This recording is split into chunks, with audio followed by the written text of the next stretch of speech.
نن عزتمندو دومره اسرائیل چې دی موټی اسرائیل هغه لګیا دی په ټوله دنیا باندې حکومت کوي. نن هغې لګیا دی ټوله دنیا علاوه د فلسطین نه چې هغه مقبوضه نه دی باقي ټوله دنیا مقبوضه ده. پوهېږئ پې هغه آزاد خلک دي چې تر اوسه پورې مړه شو، شهیدان شو، ټوکړې ټوکړې شو، بچي د هغې په وړاندې د هغې د کیمې جوړې شوې، ټوکړې جوړې شوې، د هغې باوجود هغې په خپل موقف باندې ولاړ دي.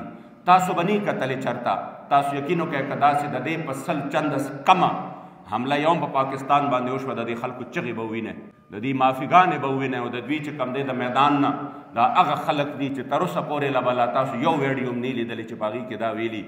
مونږ اسرائیلو ته وایو چې بس کې په مونږ باندې نور ظلم مه کوئ، مونږ ته معافي راکئ او مونږ پناه غواړو، مونږ دا غواړو. قسم درته خورم د ماشوم بچي نه هم چې انټرویو اخلي ماشوم بچی هم لګیا دی او وایي زه او زما خاندان ټول به د مسجد اقصا نه قرباني. عزتمندو دا اسرائیل چې په دې ټوله دنیا حکومت کوي د هغې وجه څه ده؟ د هغې وجه صرف دا ده چې مونږ اسبابو پسې شو، ایماني طاقت مو هېر کړ چې کوم طاقت الله اسلام له ورکړی دی، کوم طاقت الله د حضور عشق و وفا له ورکړی دی، هغه طاقت مونږ هېر کړ. مونږ که د بدر معرکه را یاده کړو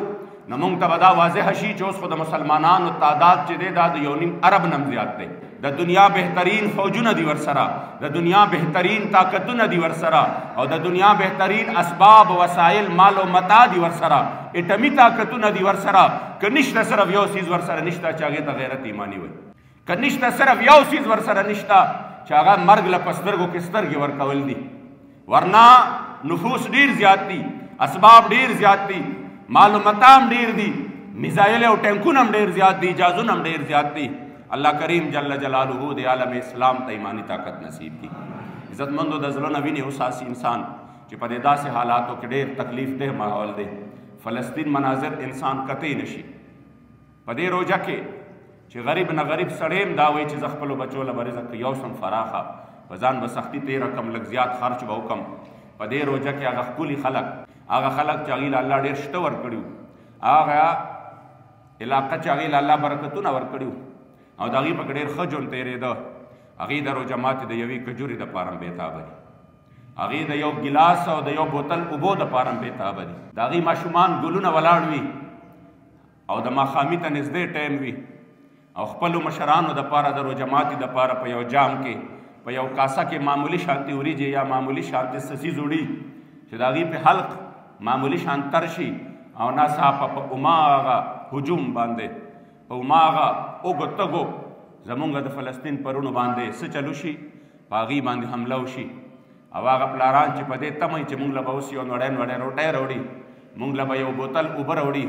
د هغې بچو غوښې او د هغې ټوکړې چې کوم دی بیا هغه پلاران راغونډئ. هېڅ قسمه پروا نشته د ټول دنیا.